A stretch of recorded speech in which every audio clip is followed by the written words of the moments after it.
Hi everyone, Sherman Chin here, and today we're going to talk about the Snapdragon X Elite versus the M3, the Apple MacBook M3 Pro. You can see the specs here. Unfortunately, I'm going to tell you it sucks right up ahead. So let's listen. You can see how great of a value this Surface Laptop 7 is, matching up the specs. Now the MacBook is $2,000, but you can pick it up right now on Amazon for. So there you go. It's cheaper, but that's about how good it gets. So we're going to have a look now at the actual performance. Here we go. Advertisement. So the thing with 14,000 compared to 14,263. And if we look at the single core, the Mac is faster by about 200 points. It's about a 6% difference. But the performance you're getting for the money with the Surface Laptop 7 on battery power is excellent. So these are the good stuff: the battery power, the single core performance, and the price. But let's get on to why it sucks here. Unfortunately, let's see, 930. Web browsing performances. And look at that, we have 37.7 compared to 28.4. 28.4 is very fast, but we have a difference of 33% in favor of the M3 Pro. And now I have the Figma app opened up here. So that's for web browsing only. Even for web browsing, the M3 is already outperforming the this Apple the Apple M3 is already outperforming the Snapdragon. So let's have a look at Blender CPU performance. Rendering, whereas on the Mac you have Metal, and it does work really quickly. So now let's go ahead and render this. Alright guys, we have our times here.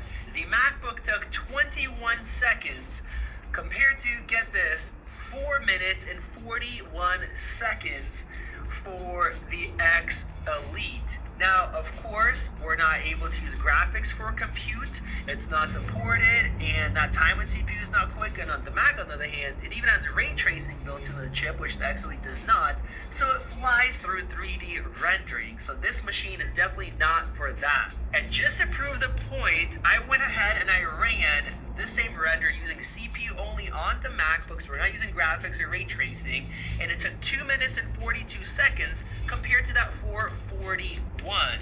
So the X Elite. So in practice, even though we're not using the GPU on the MacBook and just using the CPU for that rendering, it still does not perform as well as the Snapdragon does not perform as well as the MacBook. So that's kind of disappointing. So let's have a look at let's see what else here. We have a look at DaVinci Resolve. Okay, optimized. This is DaVinci Resolve, and we have the new version released for Windows ARM. This can actually use the GPU to its full capability, so there's no excuses here.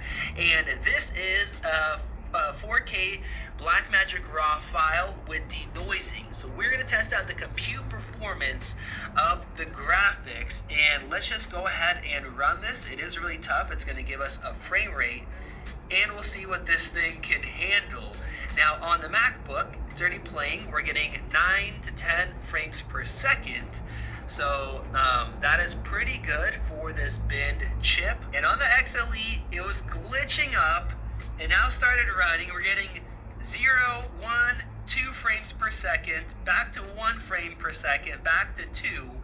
So as far as the graphics compute performance, this is 5x the performance on the MacBook. That is crazy. You can see right there, the graphics is at 98, 99%, 100.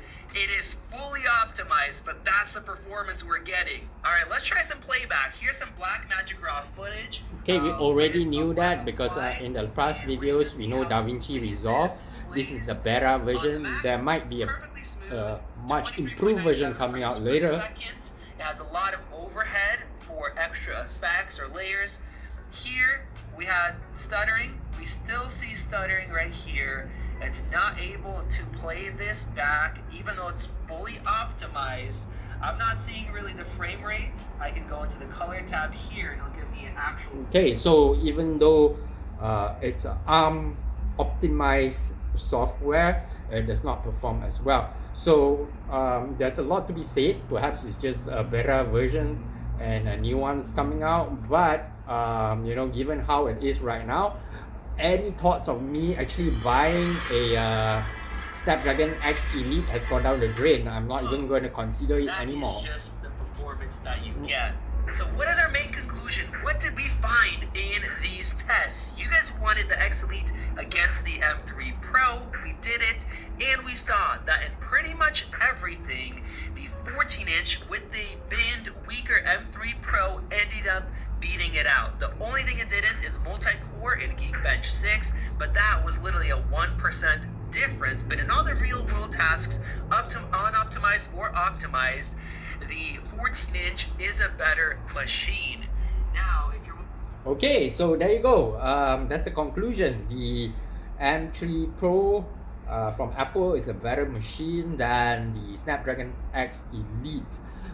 With that said, however, I think performance-wise, the Snapdragon X Elite has gone up to, you know, it's still challenging the M3 Pro right now, even though it's below it. So perhaps you just take some time and some software optimization for it to be at least on par with the M3 Pro. So I would say competition is good, but at the moment I'm not the early adopter. I'm not going to try this out. I will probably wait for the AMD Ryzen 9 AI 300 chip and also the Intel Lunar Lake that's coming out at the end of the year. So that's about it from me. I hope that helps you make up your mind on whether to buy the Snapdragon X Elite laptops or not. So I'll end this right now by showing you the Kaiser Beyond, an excellent knife that you can buy from Thomas Tools. You can get it with my discount code ShermanChin for 5% off using the link down below. Okay, thank you so much guys. I will see you guys in the next one. Take care now. Bye.